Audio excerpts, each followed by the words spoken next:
Hi, I'm Kelly Long, and I'm a resident financial planner with Financial Finesse. I'm here today with our CEO, Liz Davidson, to talk about a recent research report we did, talking about how the different generations struggle with money and what their specific struggles are. So before we get into that, Liz, tell us just a little bit about Financial Finesse. So we are the leading provider of workplace financial wellness programs that are completely unbiased and provide employees access with unlimited financial guidance from a certified financial planner that's out strictly for their best interest. It's what everybody wants these days, really. It really is. It's a tremendous service because there's so much confusion around benefits and the economy and what do I do and how do I prioritize things. Yeah. And everyone has an angle out there, so it's important. So what did we find in our research? What surprised you the most? What surprised me the most was that while retirement preparedness is definitely a problem for baby boomers, I think that's a very obvious statement. Mm-hmm.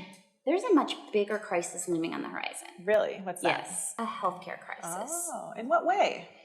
So 70% of those that reach age 65 are estimated to need some form of long-term care. Okay. That's a big number. Yeah. And we all think that that's not us. Right. But only 16% have that insurance. Wow. And on average, long-term care costs about $200,000 over an average of 3-year time span. Wow. It's a huge gap. Wow. Huge. Wow. And I think a lot of people just figure they'll move in with their kids, but our study revealed that their kids, who are Gen Xers, have another conflict. Well, they're putting their children first. And that's natural, right? I have a 5-year-old, and the concept of not thinking that way seems so wrong. Right. But the reality is sometimes by putting your child first, you're actually putting them second in the long run. And what I mean is they're putting money in college savings plans, 529 plans.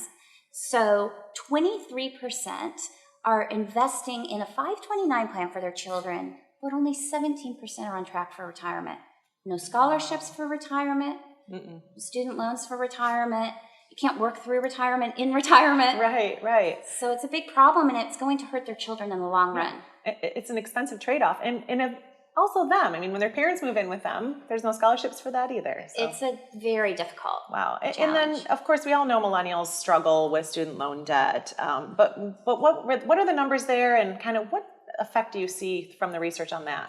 Well, we reached $1 trillion in total outstanding student loan debt, which is just an absolute high, and it's absolutely crazy.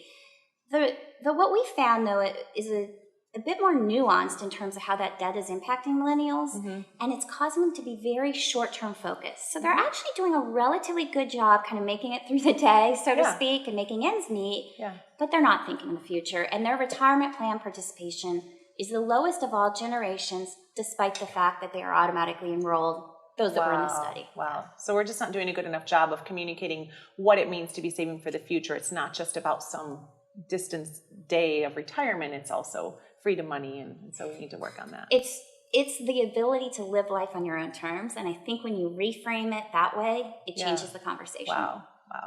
Well, thanks, Liz. For tips on how to handle some of these struggles or to download the entire report, please go to our website, financialfinesse.com.